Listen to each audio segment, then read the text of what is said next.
Welcome to the Softland Central podcast, your home for market entry knowledge and resources. Softland Central is brought to you by Softland Partners, an online marketplace to help you find best fit resources for your market entry. Find them at softlandpartners.com. Hello, welcome to Softland Central, the home for market entry. So today we're going to talk about language and localization. Fantastic topic, and it's just a pleasure to welcome our guest, Wendy Pease from Rapport International. Welcome, Wendy. Thank you. Thank you. It's great to be here. Well, I'm on my fake boat, though.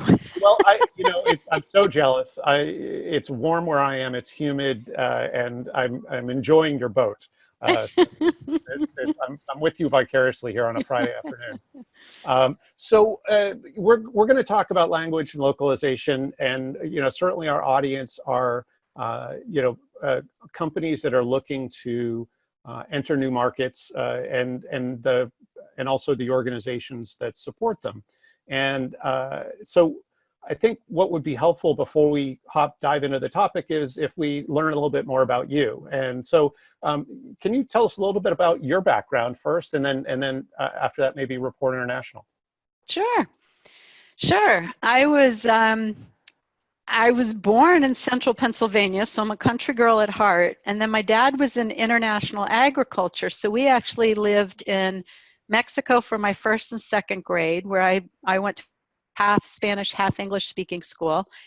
And then we went to the Philippines for about 6 months. And then we were on to Taiwan, where I went to third and fourth grade. So where we lived in Taiwan was a new agriculture center. The small farming town that was there had never seen white kids. So they wanted to touch my hair and skin and my brothers. And we didn't understand a lick of Chinese. So I really had that feeling of never understanding. And I also got the love for travel and language and culture and diversity and getting to know new people. I mean, my kids know that weird is a compliment, not a criticism, because it's just somebody different. So I've always loved that. And about 16 years ago, I was looking for a new opportunity, wanted to have my own business, and came across a small translation company for sale. And she had run it for 17 years. We're over 30 years now. And she was ready, Lisa Gavigan was ready to move on to something new. And so the stars aligned, and I became owner of Rapport International. And we provide high quality language services. So it's anything from written across any of the technologies. It can be videos, and then anything through the spoken. So we do in-person, telephone, video, and then we've had more requests for simultaneous conference interpreters online recently. So anything that needs high quality, that's what we're about. Yeah. Oh, fantastic. And so hopping into our topic, I guess, as I think of the hierarchy of focus here in terms of, how a company might move forward, what's the importance of having an internationalization, or I'm sorry, a language strategy as a company when you're looking to internationalize? What's the sort of the importance of that language strategy? Oh, well, 95% of the people who, even if they're bilingual and they speak English, would much prefer to be on a website in their native language. Over 70% are going to spend more time. Over 72% are more apt to buy something, and 50% will spend more money if they're visiting a site that's translated into their language. So all the research shows that it is well worth translating your site and not living under the myth that English is the global language. Wow. So it means essentially more business, more revenue if you're speaking to somebody in their language. Yeah. I'll share with you just a quick story I'd love your reaction to. So I only know English. I am exceptionally ignorant. And so, but I travel a lot. I go internationally a lot. So when I go to a restaurant in another country that is non-English as a base language, I'm out to dinner and I'm doing my best to order a meal. And so if I'm not understood, I immediately reveal my ignorance by speaking louder. And thinking that that's the same as actually speaking the language of the person. Yeah. And so, I think that to me, that just seems like a metaphor for the way a lot of companies, even politicians, Yeah. communicate now, right? Is Yeah. so I don't know your language. I don't know how to appropriately address you. So I'm gonna use whatever language I have to just bludgeon you. It's Yes. sort of my hope. So Well, and yeah. that's not just an American thing. I was out in California years ago, and there was a guy out there at a coffee shop going, Zucchero, Zucchero, Zucchero. I walked over to the lady, I'm like, sugar? Even I The know guy that. I can grinned laugh. really big. Oh, that's brilliant. And Yeah. you know that frustration when you're trying to get your meeting across.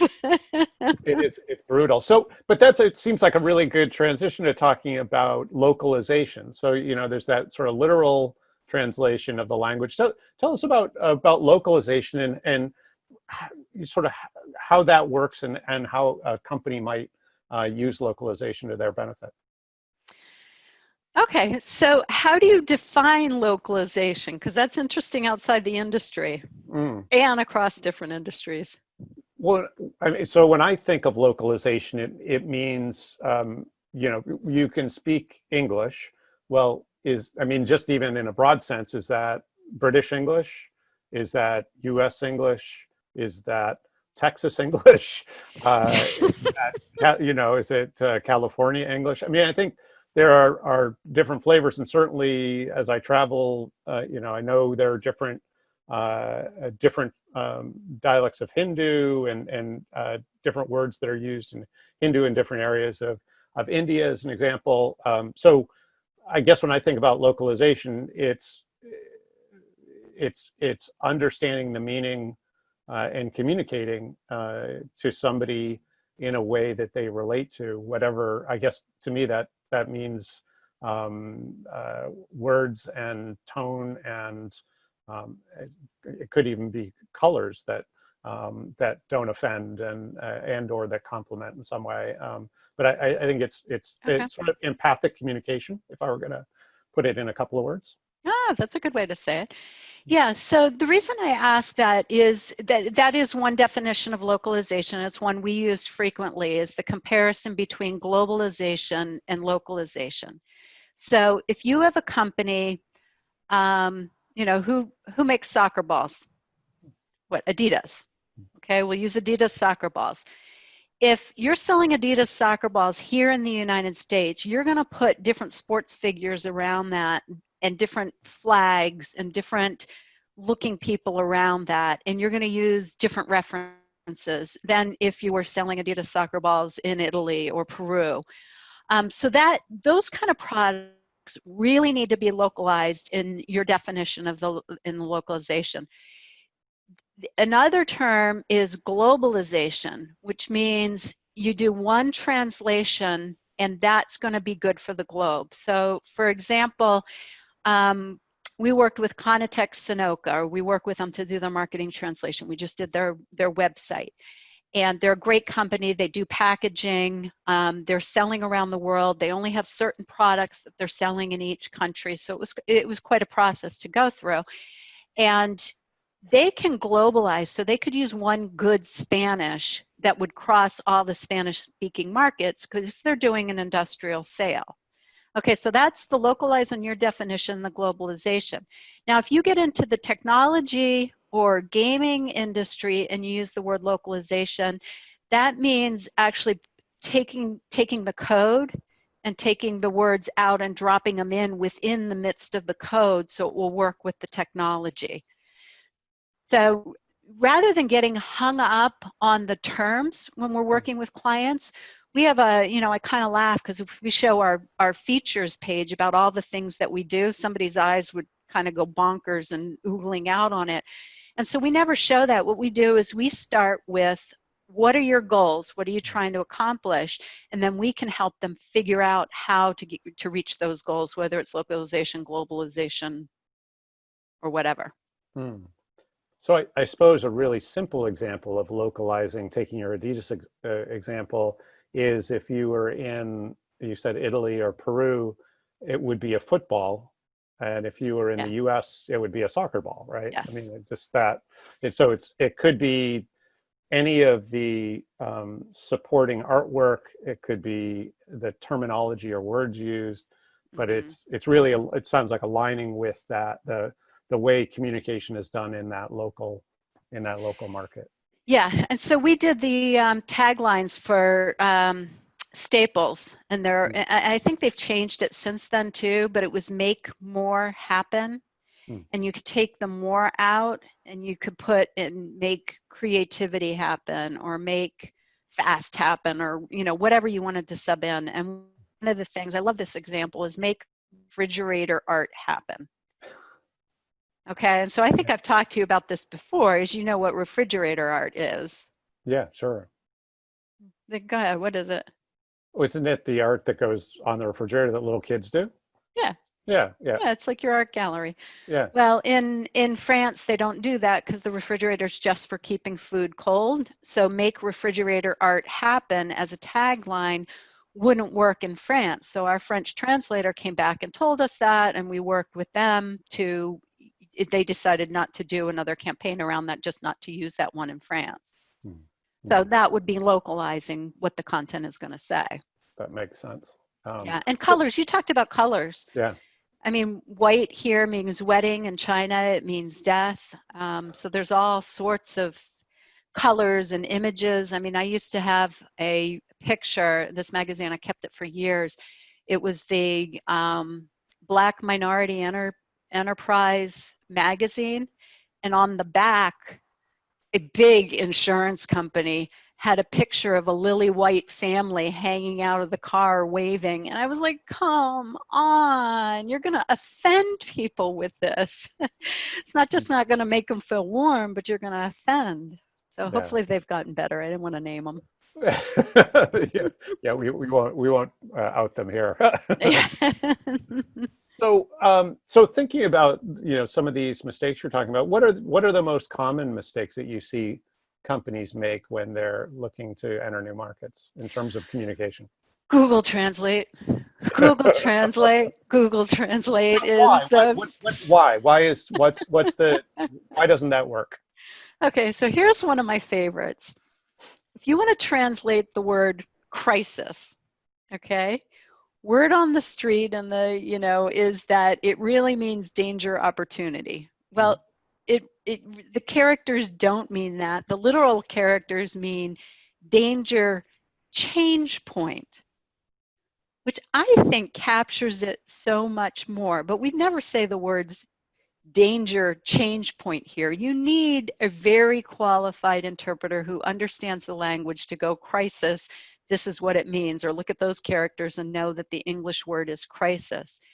So you can see the rumor mill started up that danger, opportunity got caught somehow in the media, and now it's used as a motivational thing in leadership. So I decided to play around with it on Google and take each of those characters and put them in. And what I got back was the first character meant critical and the second character meant machine. So crisis means critical machine. Not really a good translation. Yeah, not so good. Yeah. So another one was the tagline for Mazda in Japan was Jinba Ite.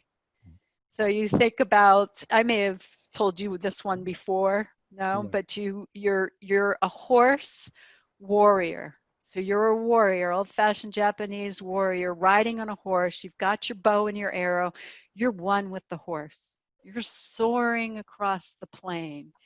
You are feeling connected. You are feeling on fire. So driving a car like that is cool, right? Well, it came over here and it translated. If you if you popped it into Google Translate, it said danger. Probably not a good thing for a car. No, it wouldn't be. So I see all sorts of issues like this with Google Translate. So that's one, and just the pure quality doesn't work.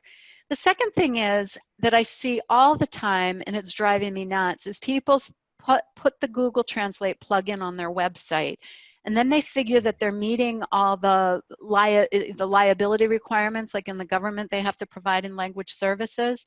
Mm-hmm. And then they bury so the first is they've got a quality problem. So it's only a matter of time before they run into something like that. The second problem is they bury it. So the navigation is so far down. So imagine you go to a Chinese website and you don't understand it, but you go, oh, I'll get the gist. Where's the Google Translate plugin? Mm-hmm. You can't even find it if you're looking for it because it's buried so far under. Mm-hmm. And then the problem is you click on the Google Translate plugin if you find it, and the language isn't translated. So I see the plugin all the time where you have all the languages listed in English, and if I spoke Chinese, I'd never know which one to pick. So that's the second problem, the navigation. The third problem is it can cause problems with your search engine optimization.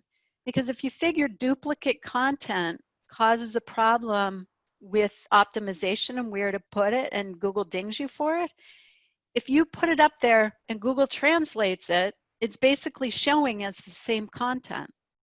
So we've worked with so many companies about getting the Google Translate plugin off of there and then thinking through what they want their buyer's journey to be and starting with a budget so they have fewer pages, not their whole website. They see what blogs are doing really well. They're using all the metrics to continue their translation from there. So that's the number one problem. Yeah, cool. And so, okay, so Google Translate, number one. What other mistakes do companies make? Shopping on price. You know, it's a common question we get is, what's your per word price? And I'm like, okay, I can tell you our per word price, but we did a full research analysis and we found out that we're midline in the price. So some of the competitors, what they do is they will put a low per word price and then they'll add on for fees for project management, quality assurance, editing, you know, everything else. We come with a fully bundled price. So, you know, shopping on price that way. And the second is, along with this, is hiring the wrong agency. It used to be that an agency was an agency and things weren't, you know, they all did language, and if they had a way to screen the translators, then they could provide good enough. But what we're hearing from, you know, like over the month, I had 2 clients come to us who had gone through multiple agencies and the quality wasn't there. I've heard other new clients that come to us because they didn't get it back on time. There's another agency out there that's really cheap. They're like the Uber of agencies. Works really well for like an Amazon that just has tons of content. It's technical, it's changing a lot. They want to get it in, they want to get it out, and they put it up on a platform. There's no confidentiality, and there's some question about quality because of the review, and you've got no linguistic matchmaking. So if somebody's written the content, you know, it's like a writer.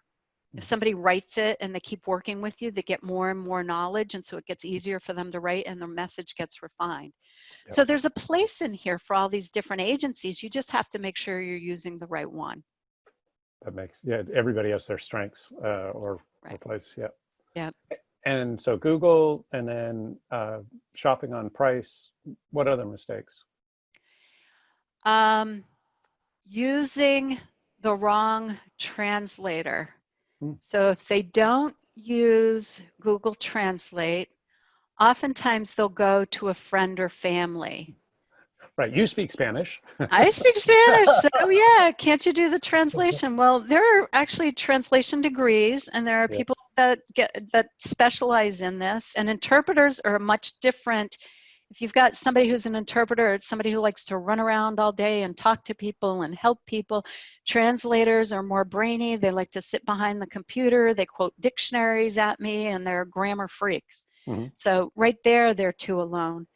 So we had an example of a company that sent us over something. No, I know what it was. Is we did the translation, and then they had an internal person do the review. And the edits that they made changed the message of what was getting across. Wow. And so we went back to the person who hired us and we said, the message here is changed, and this is what it says now. And she's like, ugh, that's not what I want it to say. But there was a political issue about who had done the translation. So we spent more time making sure that the grammar was correct and that the message was culturally appropriate. But she knew, that was her quality check, to actually know what it said and that it didn't match the English, but that's how she could get her comfort level. Hmm. Because that's another good question, was what is the biggest fear of getting translation? And that is the inability to control the quality. And so that's why we've spent years figuring out and offering 100% guarantee on quality. That's fantastic.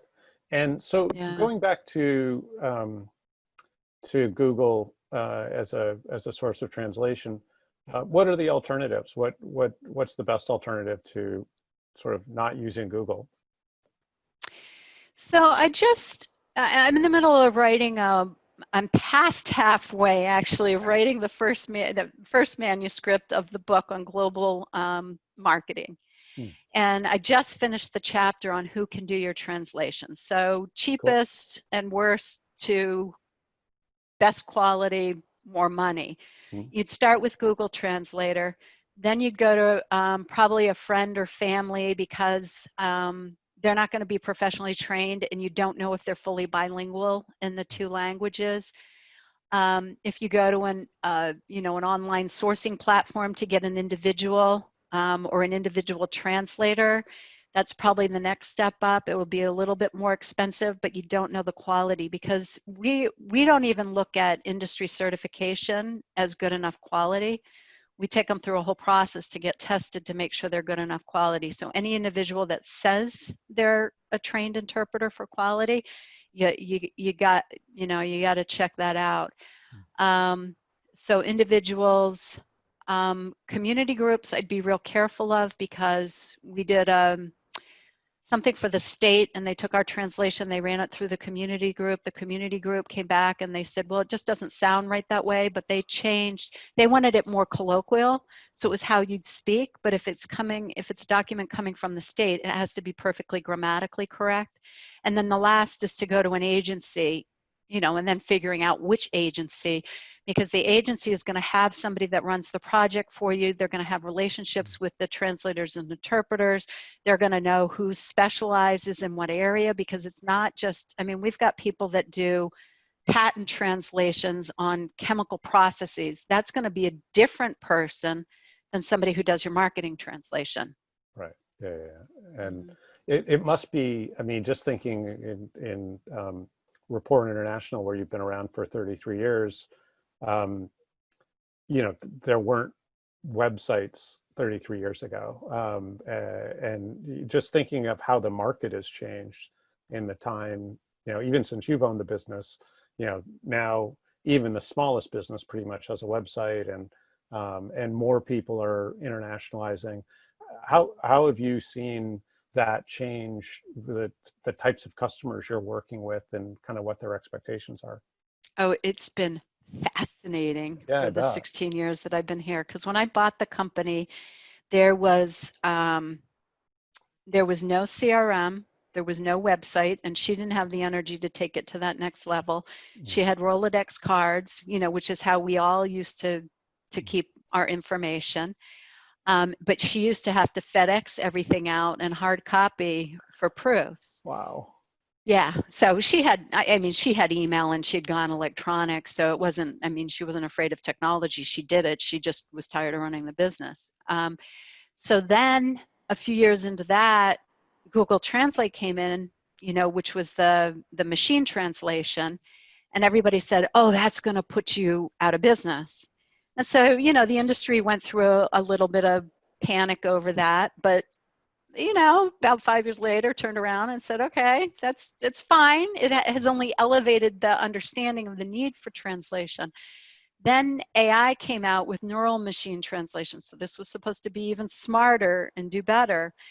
And I was very happy to hear on an industry conference just this week, a venture capitalist who is investing in the industry said, it is not a worry right now. He says, as venture capitalists, we're looking for technology that could really disrupt the industry. And he said, it's not there yet. And part of the reason is there's about 3,000 words a year that are added into the dictionary. So if you think about selfie or Zoom fatigue, or I heard one the other day, a darty. I don't think this is in there yet. A darty is a day party. I feel like we should have a darty right now. Yes, on the boat. Exactly, on your boat. Yeah, so if you think about all the new words that are taken in, and then what you were talking earlier is if we talk here from the Northeast, it's very different from Texas, it's very different from London. And so all those new, like language is just continually changing. So that's been one change. The second change is for all the companies that export. It used to be if you wanted to export, you would go, oftentimes you'd start in another English-speaking country. So you'd start with Canada, and then you might go to the UK, and then you might go to Australia or Singapore or Hong Kong. But what's changed in that is, and I'm seeing it now since COVID came up, is that people are spending more time online and they want to buy online. So you've got this whole generation of companies that are called accidental exporters. And so if people are watching their social media carefully, if they start seeing a lot of inquiries, either from their metrics or from what they're seeing come internal, they can start selling internationally without ever having gone to the country. Right. So we saw this with DR Metrics is a company that does technology analytics. And so they're tracking from all over the world where buyers of consumer electronic products are coming in. And he's like, I keep getting these inquiries from China. Can you help me translate the emails I'm getting? And I said, we talked it through and I said, well, all the questions are the same. Why don't you do a landing page and then you can reuse that and optimize it for search? So he ended up doing that, and we're tracking it now to see, how that's going to do for his business. But he ended up doing that into 3 different languages, so there he can automate the process. So that's a really exciting change, because 95% of the exporters are small and mid-sized businesses. So that's why I love Softland Partners, because it's pulling together a whole network of people that can help these small and mid-sized businesses that don't have the full staffs enter markets and make connections all over the place. No, that's cool. Yeah. So the second mistake that you mentioned was the idea of buying on price. So when you think about how a company would sort of, because I would imagine that depending on a company's need, whether it's sort of quality, speed, price, whatever the kind of key criteria are for their decision, will sort of lead them to different solutions. But is there a formula that you found, or maybe a way, a process that might help a company understand how to better balance the various variables to make the best decision for themselves in terms of what resource to use to keep their to keep up to speed on language where they need to within, be it their marketing or business? Yes. I've got a couple of frameworks that help looking at this. One is you start with strategy. Okay, so just making the knee-jerk reaction to translate doesn't make sense. You want to look at your corporate strategy. What do you want to do? What are you planning on doing? And that drives your marketing strategy. And then your marketing strategy drives your multilingual strategy. So, having translation be a one-off doesn't make sense. The next place you want to look at is process. If you've already got somebody internal who is going to be your translation project manager, and really large companies will have a whole department that does this, but you want to think about your process and how's it going to get done. and that's, we work with a lot of ad agencies who they want to retain some part of the process, or they may want us to do it. So we spend a lot of time working with the client, the potential client, and any other partners they may have of what makes the most sense for their customized process. Then you look at technology. You know, if it's a short translation, you know, you need to get, you know, you want to do a landing page. You may not use a lot of technology for that. Just email the text over and you're going to pop it up on your website. Yet today we are working on a project that is using XLIF files from a company called Pendo.io. You know Pendo?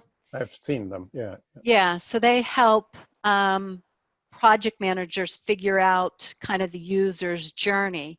So that's, you know, they need a technical file done. So how we transfer the file, how we're going to put it in, how we're going to leverage the two files that have the same content and get that done. Yeah, so it's a Pendo file from another client that we're doing. So that one, there's a lot of technology needs on it, even though the copy is really small, because it's going to save a lot of human time later on. So you got your strategy, you got your process, you got your technology, and then you got your quality. So these are the 4 areas we go through. Now on the quality, you can use a 4x4 grid. You know, so if it's high cost, low cost, high return. Okay, and then you put it on there. So if it's something that's going to give you a high return, that you're more apt to spend more money on that. If it's something that's low cost and low return, you might do it. But when you get into high cost and low return, why bother? Right. No, that makes sense. Yeah. I would imagine in some circumstances, like a website, maintenance is also a variable, because the whatever the home language is, there's frequent updating to the website text and so on, or additional text that's being added, blogs that, you know, whatever, you know, might be added. How much does maintenance for, say, a mid-sized company come in? Because it's going to be being able to outsource maintenance probably adds another level of convenience to and probably reliability to the process if you're outsourcing well. Right. So there's a few different ways that we do this. One is, on some platforms, we can set up an automatic alert that would come into us and tell us when something's been added, and then we can go in, do the translation, and add it back up. Okay. Another way is if a company doesn't want all their content updated, they may just drop us an email and tell us, hey, we've released this content. So that's kind of, you know, notification, how it would come in. That's all a process issue. The next way is, for a lot of social media and updates, there's an editorial calendar. And so what we oftentimes will recommend is that you create the content in July and launch it, you know, or create and launch it in July. And then the translation is done and you launch that in August. So there's a 1-month delay, and often that's fine. And then you're building time in, so it's not always an emergency to get it done and you're rushing on that. So that's, you know, if somebody has an editorial calendar, or even we can do it on a rotating weekly basis. We've done that before. And then the third thing is we're very excited. This month we launched some social media packages. So if you know you're doing a blog a month, and for content posts and some emails, that's the starter package. And then we have the professional and the serious, and then we can always custom make. So then it's, you know how much you're spending, you know how much content you're creating, and you build it all in. Well, I suppose to your earlier point on strategy, that really fits strategy well, because if you want to, you know, penetrate the Latin American market, you know, knowing you have consistent content that is going out in Spanish and Portuguese probably is a really helpful thing to your strategy. Yeah. Yeah. Yeah, and the metrics are there. I mean, Right. the metrics just show it. And not only that, is there's resources from the federal and state government that will help you. I mean, you probably know about STEP grants. Sure. Sure. Well, we've done many translations of websites or marketing material for people who got STEP grants from their state. Right. Right. That will pay for it. That's a great thing to mention. So if companies are here in the U.S., they can use STEP grants as a way to both build websites and translate them into new languages. There are a variety of, you go to trade shows, there's a whole bunch of different uses for STEP grants. But yeah, great resource if you don't know of them. So the last mistake that you mentioned that people make is that they hire the wrong translator. And so how does someone know that they've got the right translator? What are the questions that somebody should ask, whether they're coming through an agency or are independent? How do you know? I think you want to make sure that they're fully bilingual. They've got some experience in working in your subject matter, that they will only translate into their native language. So even if so I learned Spanish as a second language. It's gotten weaker because I'm not talking it all the time. I'm, speaking business English, but I would never translate into Spanish. If I got good enough to be a linguist, then I would only translate into English. So you really want to be careful of that. I mentioned subject matter expertise, relationship. Do you like working with the person? Are they willing to take feedback? Because a good translator is like a good writer. If it's something that doesn't ring true, then will they take feedback? Will they remember it? Will they incorporate it in the future? Test references. References or testimonials. Let me see, is there something else? And then it depends. So we got a translation that somebody said, oh, this is a French translation, and we keep getting comments that it's really bad. And I was like, okay, you picked an individual translator. What's going on? Well, they picked somebody who spoke Haitian Creole French, and it was for use in Canada. You're about 4,000 miles off. Yes, exactly. So when we looked at it, our first question in the strategy is, who's the audience? Who's gonna be reading this translation? So, and that's the benefit. I mean, as a buyer, you don't know those questions. Right. So if you don't know the questions, then you're better off going to an agency that can help guide you with that. Right. Yeah, there's not one Spanish, there's not one French. No. And, even if you do a globalization, like if I do a globalization for Spanish, I wouldn't use somebody from Mexico or Puerto Rico because their language is too Americanized. But we have a really good translator from Argentina, and if it's going to go globalized, people love his translations. Is it somewhat like, I'm just trying to pull my own reference to this, is it somewhat like when companies are doing surveys trying to find, in the US, they try to find the average American, and they go, for years that was sort of certain cities or towns in the Midwest. Des Moines was one, and I think Minneapolis was one, and whatnot. But that was, is it somewhat the same, where you're sort of looking for somebody that has whether it's the life experiences that are representative, or is it purely just a language? Is it purely just their ability to understand Spanish, as an example? No, because they have to have subject matter expertise. So you've got to have somebody from the right location. You've got to have somebody that has expertise writing it. Like the Carlos from Argentina, who I was talking about, he's got a PhD in international relations and a master's in theology. I mean, his grammar is accurate, and I questioned him once. He's a real underachiever, is he? He's a real underachiever. I mean, and those are the kind of people that we're working with. I mean, we take the time to figure them out, but they're fascinating people too. They're very, very educated. That's unbelievable. Yeah, but I do remember something about the Midwest. It used to be call centers. Yeah, quite often they would use people from the Midwest for call centers because they didn't have a deep South accent, they didn't have a New York accent, that kind of thing. So, Yeah, and that's now it all goes changed to now. Ireland and India. And India and the Philippines now And the too. Philippines. Yeah, yeah, Yeah. Well, exactly. thank goodness we're more open to accents now. Absolutely.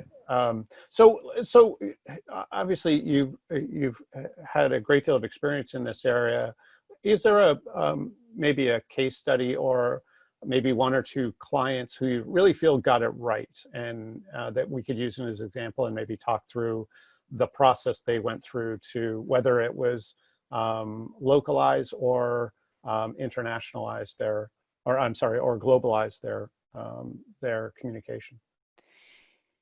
Yeah, so let's talk about Conitext. I brought them up earlier because I think they're a really good example. They made a bunch of acquisitions around the world, and they have a ton of different products, but some products aren't needed in other places, in certain places, so they don't sell them there. So we started out with, right now they had all these different websites with different messages, so they had no global presence. And as part of a brand, you want to build on that because that gives you more credibility. So they wanted to consolidate a website that had a clear message, look and feel, and take that across all. But they didn't want to translate their whole website because they weren't selling certain things there. So it was just for the English alone, it was a very complex build of, if you go into this certain location, what products are going to come out, what's the navigation, how do you name it? So so they worked with an agency to figure that out. And then what we wanted to know was which pages and which products were going to be translated and tie into this global website. So they ended up doing a big spreadsheet and just Xing off, so it was a grid of what products across the top, what languages, and then X it off. So then that was the strategy. The process was we pulled the content in, translated it, and then pushed it out. And the technology that we used in the platform they had was a little bit of a problem because it didn't pull down the headers, the footers, the descriptions, the call out buttons, the call to actions, and we didn't realize those were going to be missed. So what we did was then take those and translate them and make sure that they were graphically appropriate on everything. And they were very happy. They took the content before we uploaded it and sent it off to all the different markets to have in-country people review it. They had minor edits, which, it's like writing. Everybody's going to have edits on something. And she said that she was very happy with the translations that we did and that it was timely. And it was predictable because it was a huge thing that they had senior management saying, get this done. And there was a lot of moving parts with not a lot of people working on it. But Michelle, who worked there, did a bang up job on communicating and keeping everybody aligned. So having that person who acts as the project lead or project manager on the client side sounds like a really important attribute to kind of keeping the project moving along. She was the one marketing person, the one global marketing person. So she was also looking for teammates that could really help, but stay within her budget. Yeah, because there's not usually somebody who's identified to handle translation. So that's why you'd go to an agency, particularly if you're getting multiple languages, because then if questions come in on one language on the original content, that manager is going to make sure that it gets to all the other ones. Yeah, that makes sense. Yeah. And yeah, that's really cool. So is when you sort of think about them, their process was what really made it work really smooth, and having that point person was a key component. Yeah. Yeah. Cool. Yeah, and we've written about this before. If you send off to translation, don't send off and make yourself inaccessible. Make yourself accessible for questions, because that just holds up the whole process. Right. Like we did a tagline for a hospital before, and it's all about getting better. So it's the hospital providing better services, but it's also the patients getting better. Right? So double meaning, it works really well for a hospital. Well, we sent the translation off to the Haitian Creole translator, And the original translator read it as it's all about the hospital providing better services. And the editor said, no, I think it's about the patient getting better. They were both right. But in Haitian Creole, you had to have a subject. You couldn't drop the subject off. Yeah. So we went back to the hospital and we had to ask, look, you're trying to translate this. You can't just drop the subject and get the double meaning. Which way do you want to go? Mhm. Yeah. And having that responsive partner allows you to move that through. Yeah. That makes sense. And having a good agency who's going to know those, then you can feel like you're getting the quality and the message out that you want. Right. Rather than an untrained translator will just say, well, I'll just leave it at this, or they may not realize the double innuendos, or they may take liberties and say, well, let's change it a bit. We've had that a lot with distributors internationally who handle the translation, and they take it from a marketing message, which is all about benefits, and change it to a features message. That's fantastic. Yeah. So are there, just thinking of companies that are looking for help in this area, are there any other things that they should consider in terms of, how to do it well? What, sort of any other best practices that they should consider in terms of globalizing or localizing? Yeah, so think through what needs to be done. Think about the navigation. I mean, you spend a lot of time with the buyer's journey when you're doing a website. And, if you do your drop down and you list all your languages in English, they're not going to find it. Make sure it works. I was on a site today and they had the languages up there and they were translated. So that looked really good. And I speak a little French. So I clicked on French to see, what the page looked like, and I couldn't get to it. Other times I'll click on a page and the headers and the footers and everything doesn't work right. So rather than just keeping it in the same navigation of your English, maybe think about a different landing page that you can do that would be fully translated so it looks good and thoughtful to the reader. That makes sense. Cool. So how would people get a hold of you if they were interested in getting some help? Sure, love to. We provide a free consult or a free multilingual marketing assessment. So you can certainly go to our website, which is Rapport, RAPPORT, translations.com. I am all over LinkedIn. We're posting fun stuff all the time. So if you follow me on LinkedIn, you'll hear today's National Pina Colada Day or International Pina Colada Day. I don't know which one.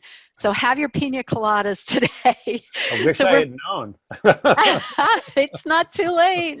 No, not at all. Yeah. That's Although great. when this airs, who knows if it will be national. It could be different colored shoe day, or September 30th is International Translation Day.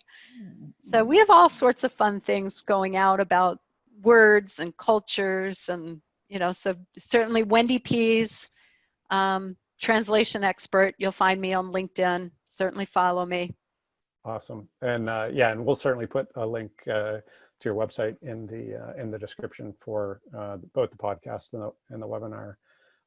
So let's talk about Softland Partners. You brought it up earlier. Yes. You've been involved for the last couple of months, and you very generously came on board as the Boston chapter leader about a month ago. So just are there certain hopes that you have for the Boston chapter? What would you like to see happen there in terms of the internationalization and soft landing community in Boston? Yes, right now there's no one recognized group for where global-oriented people can go. So we've got the different, the French American Chamber of Commerce, the British American Chamber of Commerce, the Latin American, but you get certain segments of group that are going there. And once a year, they do the Global Economic Update, and all the globally minded people go there. And so I've talked to a couple of other people that I'm trying to get involved in Softland Partners and others who I've involved about let's make this a community, because it's a fun community when you pull all the global-minded people together. So I think that's one thing. And the second thing is there is such a huge opportunity for small and mid-sized companies to export, and becoming an accidental exporter is more common. And if you need connections in, in Rome or in Istanbul or wherever, I love how you're building out this global network of people and, the Slack communication channel for all of us to share input, because, people want to help. And if we can help companies go international, it builds our global community. And that's our vision is a peaceful and prosperous world. And we want to help on the communications part. But I think if we can drive global trade and relations and all that, it's just better for all of us. That's fantastic. Yeah, it's actually interesting. The Australian government recently put out some statistics that, of course, they do a lot of work to support companies from Australia exporting, and then also inbound companies. But their statistics tell them that 70% of the companies they support fail to enter the market. So a lot of false attempts, or a lot of failed attempts. Yeah, and it just seems like that, as I've sort of shared that around a little bit, particularly with folks in trade and investment, they say, yeah, that's about right. That's what we see as well. 70% of the companies fail in launching where? So companies that are internationalizing and entering new markets, 70% of them fail. So 30% succeed. Wow, really? Yeah, really. But the number one reason that the Australian government found that they were failing was the ability to find good partners. And so that's, I think I'm really trying to reinforce what you were saying with statistics, was that, there is, it seems like there is a big gap in terms of whether it's the competent or ethical service of globalizing companies, and really an opportunity to help those companies with really remove the friction to finding the best and most reliable partners. And I would imagine COVID creates an additional opportunity there, where travel is less accessible. So if you still have the internationalizing goals, the need to rely on partners becomes possibly even greater.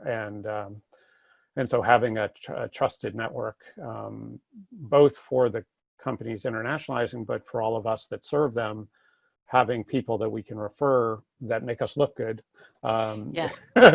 is an important part to our own, whether it's our own success, our client success. Ultimately, they're tied together, I suppose. Right. But, and what's interesting about the 70%, I've never heard that statistic, but what I've heard is, so it must be that 30% that do go international and are successful. They are, they make more money, they bring more money to the bottom line, they pay higher salaries, and they have higher customer satisfaction. And then the balance of trade with the currency risk, when one economy is down and another one's up, you balance that off. So yeah, let's make more companies successful so they can perform better. Exactly. Yeah, no, I mean, you to your point earlier about sort of creating a more peaceful and financially independent world, certainly, changing that statistic or improving that statistic goes a long way to that. And so I guess the way I see it too is there's so much money right now that's going into helping companies internationalize, right? Governments are either helping on the export side, or on the receiving side, they're giving tax abatements and incentives and whatnot to, come to Massachusetts or come to, whatever jurisdiction. But there's almost no money being spent to help them stick. Wow. Right. So we actually have a new marketing piece that says "stick the landing," just like a gymnast. Right? Oh, yeah. I get it. Stick the landing, which is great, which is also why all the incubators that are in Softland Partners are a natural network and help people to stick the landing. That's fantastic. Exactly. Maybe to close up, is there kind kind of one neat relationship that you'd point to that you've created so far in getting involved is whether it's on the, a potential resource for your clients or somebody that maybe is a good lead source or connection source for you? Yeah, Tim Resendez. Yeah. Yeah, he and I had a fabulous conversation, and we're actually working on putting a speaking engagement together. Cool. Because we can really help with companies exporting, because he does the legal side. Right. He's a lawyer, but they don't do law here. They do law in all the other countries. So I was really impressed with him. He's amazing. Their firm, Osborne Clark, they have like 2,000 attorneys in Europe. So huge firm for sure. Yeah. And then there was a couple of the global speed networking event. So there was a couple people that attended that. The next one's on July 31st. Oh, good. Yeah, so I hope you can attend that, because I think that's a good place for Softland partners to actually have conversations, one-on-one conversations, and I think it's a good place to introduce people to Softland partners. I think they're a nice relationship together. Oh, that's great. Yeah, no, and let's make sure we share that with everybody, maybe on the Slack channel too. Okay. Well, good. Are there any closing thoughts? Any things that we should make sure? Yeah, I wasn't done on the people that I've met. I've thoroughly enjoyed meeting you, and I've been impressed with the community that you've been able to build and moderate and develop and really keep engaged. So hats off to you. I think you've done a great job. Well, thank you. Much more work to go, but thank you for sure. Hey, celebrate the moment, right? Exactly. I'm like you. I always see what needs to be done. Well, you're by the water at least. I'm stuck here in the office. Yeah, I'll just reach my hand over and splash. Exactly. Just reach into the cooler and get a nice cold beer or something, or a nice cold wine. Yeah. Meanwhile, I'm sitting in my dining room sweating. It is. Yeah, this tropical storm that's coming through is making it really hot for sure. Yes.